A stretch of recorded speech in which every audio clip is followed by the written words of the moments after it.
En matière d'histoire fascinante, celle-ci se distingue particulièrement, car des événements de cette nature méritent une reconnaissance mondiale. Cette histoire s'est déroulée en Italie en 1939. Leonarda Cianciulli, marchande de savon, originaire de Correggio, proposait ses produits parfumés aux habitants de la ville et aussi leur offrait également des biscuits faits maison. Les ingrédients de ces produits étaient quelque peu atypiques, mais cela n'a été révélé que bien plus tard. Leonarda Cianciulli est née le 14 novembre 1893 à Montella, une ville de la province d'Avellino, dans la région de la Campanie. Dès son plus jeune âge, la jeune fille souffre d'un manque d'amour maternel. Sa mère Emilia ne l'aimait vraiment pas, car elle considérait que sa fille était un fruit de la violence, et c'est pourquoi elle la maltraitait le plus souvent et la battait même. En réalité, chaque occasion où sa mère posait son regard sur elle, cela ravivait chez elle les souvenirs de la raison pour laquelle elle avait épousé un homme qu'elle n'aimait pas. Très tôt, Leonarda a essayé à 2 reprises d'affirmer sa volonté de mettre un terme aux abus et aux violences qui étaient devenues intolérables pour elle. En 1914, elle rencontre un jeune homme, Raphaël Pansarde, employé des postes, et décide de l'épouser. Elle souhaite plus que tout quitter la maison de ses parents et n'hésite pas une seconde à prendre cette décision. Cependant, ses parents s'opposent à ce mariage, car ils ont d'autres projets pour leur fille. Ils souhaitent la marier à son cousin. Après le mariage de Leonarda, sa mère est tellement en colère contre elle qu'elle la maudit. Leonarda fait semblant de ne pas s'en soucier et s'installe avec son mari dans la petite ville de Loria. Tout semble bien se passer dans leur vie de couple, mais quelques années seulement après le mariage, Raphaël se met à boire sans discontinuer. Poussé par le besoin désespéré d'argent, Raphaël finit par faire emprisonner son épouse pour escroquerie. La situation de la famille ne s'est pas améliorée au fil des années. En 1930, un violent séisme d'une magnitude de 6,7 a frappé la région italienne, causant d'importantes pertes humaines et des destructions massives de bâtiments. La maison de Leonarda a également été endommagée par le séisme et, devenue sans abri, la famille a été contrainte de retourner vivre à Correggio. Leonarda avait une étrange obsession pour la maternité. Les traumatismes qu'elle a subis durant son enfance pourraient éclairer les raisons pour lesquelles elle a traversé 17 grossesses. Il convient de noter que 13 enfants n'ont pas réussi à survivre, avec 10 d'entre eux décédés au cours des premiers mois de leur vie et les 3 derniers n'ayant pas pu être assistés. Seuls 4 enfants ont survécu, car Leonarda les a surprotégés, craignant pour eux une malédiction de la part de leur mère. Une diseuse de bonne aventure qu'elle a consultée pour connaître l'avenir a dit qu'elle avait vu une prison dans sa main droite et un hôpital psychiatrique dans sa main gauche. Leonarda a mentionné qu'elle rêvait chaque nuit de petits cercueils blancs engloutis par la terre, un par un. Incapable de supporter la perte d'un autre enfant, elle s'est mise à lire des livres sur la chiromancie, l'astronomie, les sorts, les malédictions et le spiritisme. Pendant ce temps, les problèmes d'alcoolisme du mari de Leonarda s'aggravaient et il n'y avait absolument rien pour nourrir la famille. Le couple se disputait sans cesse et finalement, Leonarda prit la décision de divorcer puis de rompre avec son mari. Elle déménagea alors au 3e étage d'un immeuble de la Via Cavour avec ses 4 enfants. Malgré les mauvais présages de sa mère, elle parvint à changer le cours de sa vie et à ouvrir un petit magasin. La chance semble plus que jamais sourire à Leonarda. Elle parvient à commercialiser des vêtements de seconde main, des savons artisanaux, ainsi que des services de voyance, témoignant de son intérêt pour l'occultisme et la magie noire depuis son enfance. La nature amicale et serviable de Leonarda lui vaut le respect de ses voisins. Sa famille semble tout à fait normale. Les 4 enfants se comportèrent bien à l'école et avaient beaucoup d'amis. Malgré son divorce, Leonarda n'a jamais interdit à son ex-mari de voir les enfants. Elle aimait aussi inviter ses voisins à prendre le thé et le dessert. Tout change cependant radicalement lorsque Giuseppe, le fils préféré de Leonarda, décide de s'engager dans l'armée italienne pendant la Seconde Guerre mondiale. À partir de ce moment, la femme est reléguée au second plan. Le départ de son fils la plonge dans un sentiment de nostalgie et de peur immense. De nature superstitieuse, elle se persuade qu'il est temps de faire appel aux arts occultes pour se protéger. C'est ainsi que Leonarda conçoit un plan sinistre impliquant un sacrifice humain afin de protéger un jeune homme de tout mal. Leonarda a utilisé les cartes de tarot pour concrétiser ses idées. C'était le moyen idéal pour attirer l'attention de ses victimes. Elle s'est rendue compte qu'elle n'avait pas besoin de chercher à obtenir de futures victimes, car 3 de ses amis venaient toujours chez elle. Il s'agissait de femmes âgées et solitaires qui cherchaient du réconfort et des conseils auprès d'elles. Parmi ses 3 amies se trouvait Clementina Soavi, une femme célibataire qui gardait les enfants de son quartier, et Virginia Cassiopo, une ancienne chanteuse d'opéra qui avait voyagé dans différentes parties du monde et s'était fait un nom. Enfin, Faustina Setti était une paysanne semi-analphabète au caractère calme mais fougueux. Elle se retrouvait de temps à autre chez Leonarda pour bavarder pendant des soirées entières. La peur de perdre son fils a poussé Leonarda à agir immédiatement. Elle prend une résolution et s'engage à la mettre en œuvre avant qu'il ne soit trop tard, afin de ne jamais avoir à se séparer de son fils adoré.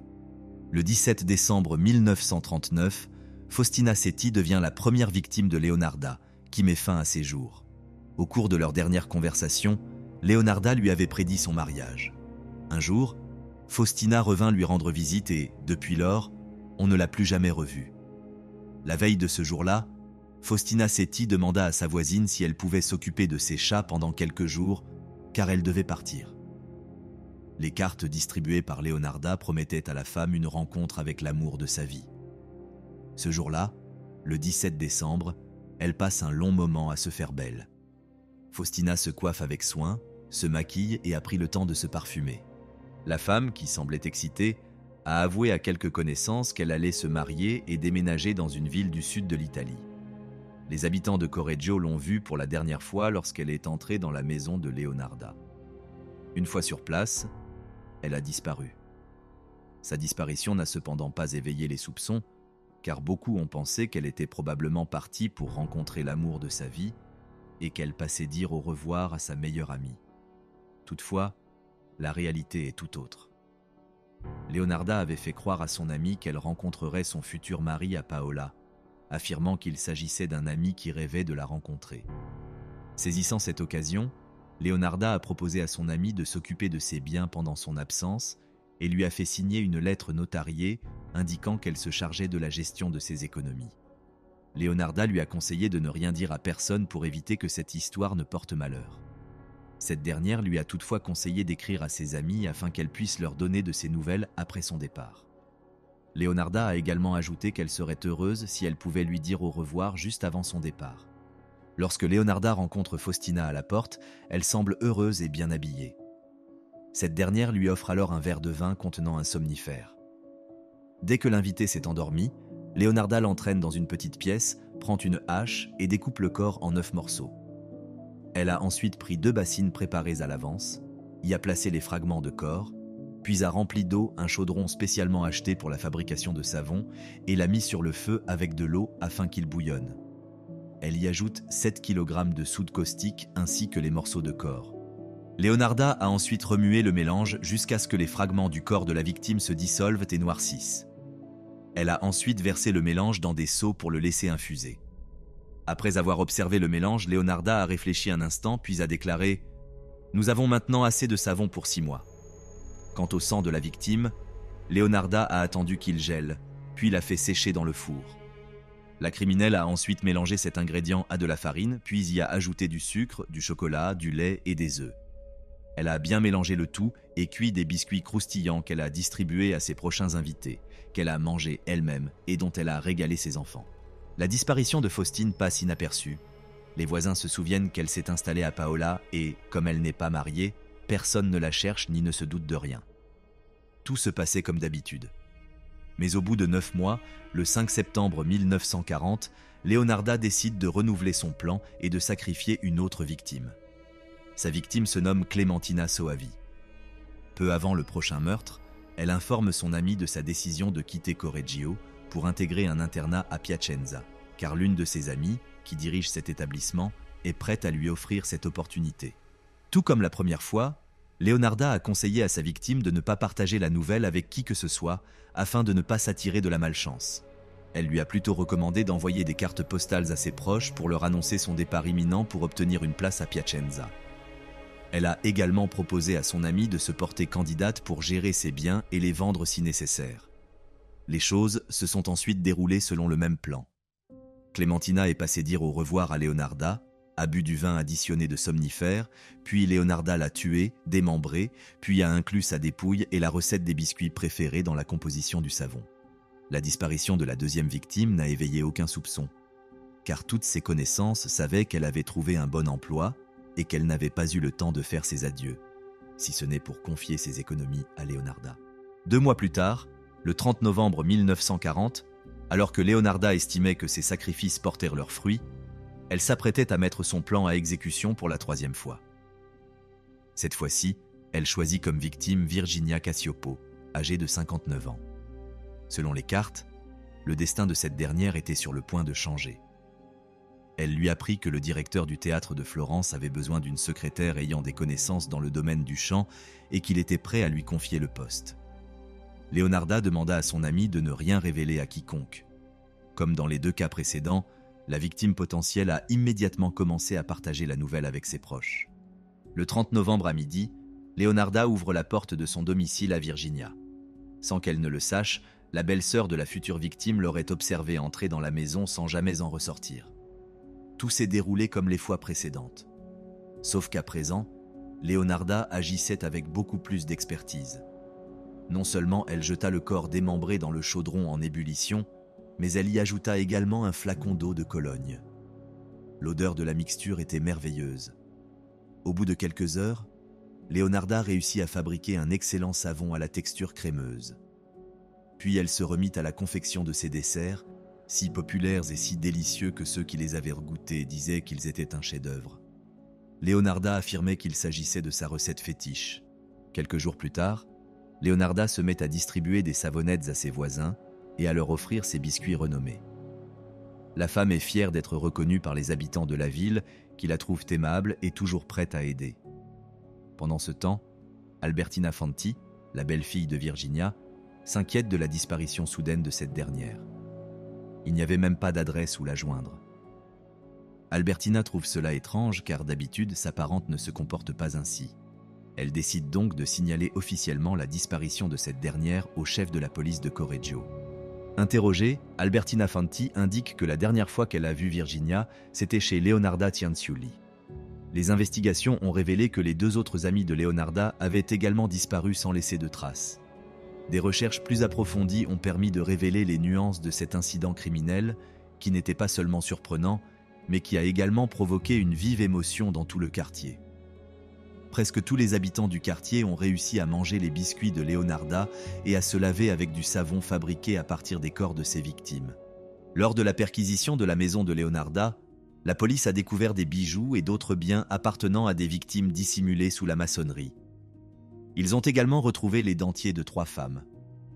Dans la chambre, les agents ont trouvé 3 haches, plusieurs couteaux ainsi qu'un chaudron dans lequel Leonarda avait plongé les corps pour en faire du savon. Tous ces objets sont actuellement exposés au musée criminologique Time. Leonarda a avoué ses crimes après avoir été mise en lumière, révélant son modus operandi qui commençait par convaincre les victimes qu'un avenir radieux les attendait sous la forme d'un emploi convoité ou de l'amour. Une fois les victimes piégées, elle les incitait à lui laisser tous leurs biens. Elle leur offrait ensuite un verre de vin auquel elle avait ajouté un somnifère. Lorsqu'elles s'endormaient, Leonarda les tuait à l'aide d'une hache, puis découpait les corps dans une bassine pour en faire du savon. Et c'est avec leur sang qu'elle préparait ses biscuits. Après la perquisition, les enquêteurs ont contacté les 2 hommes chez qui les victimes de Leonarda comptèrent se rendre, car ils ont initialement pensé qu'il s'agissait d'un groupe criminel. Mais après une enquête plus approfondie, ces hommes ont été exclus de l'affaire, car ils ne semblaient pas soupçonner quoi que ce soit. Le fils de Leonarda a également été arrêté plus tard pour complicité présumée dans le crime, la police ne croyant pas que la femme ait agi seule.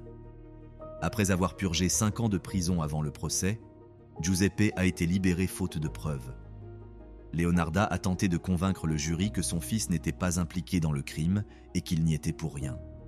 Elle a été emmenée à la morgue afin d'exclure son fils de l'affaire et de prouver qu'elle était la seule responsable du crime. Il n'a fallu que 12 minutes à Leonarda pour démembrer le corps, ce qui est tout à fait incroyable. Le procès s'est ouvert le 12 juin 1946. Au cours de celui-ci, Leonarda a tenté de justifier ses actes en disant qu'elle payait un tribut de sang à la mémoire de sa mère décédée.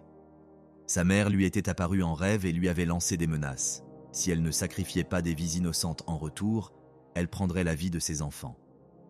À un moment donné, Le médecin légiste a déclaré que Leonarda ne pouvait pas transformer les corps de ses victimes en savon. Mais la femme s'est alors levée et a déclaré « Si quelqu'un dans cette salle m'apporte un corps de n'importe quel âge, je peux facilement le prouver. » Quelques jours après le début du procès, Leonarda a été reconnue coupable et condamnée à 30 ans de prison et à 3 ans d'internement dans une prison psychiatrique pour femmes. Elle est morte d'une attaque cérébrale le 15 octobre 1970 à l'âge de 77 ans. De nombreux livres sur son cas ont été publiés de son vivant et après sa mort, dont les plus célèbres sont Confessions d'une âme amère. Leonarda était surnommée la savonnière de Correggio. Nous avons ici un cas impressionnant. Personne n'aurait pu imaginer qu'une femme que tout le monde connaissait comme une bonne personne puisse commettre de tels actes et entraîner tout un quartier dans son sillage en faisant manger des biscuits et en se lavant avec du savon contenant les corps de ses victimes.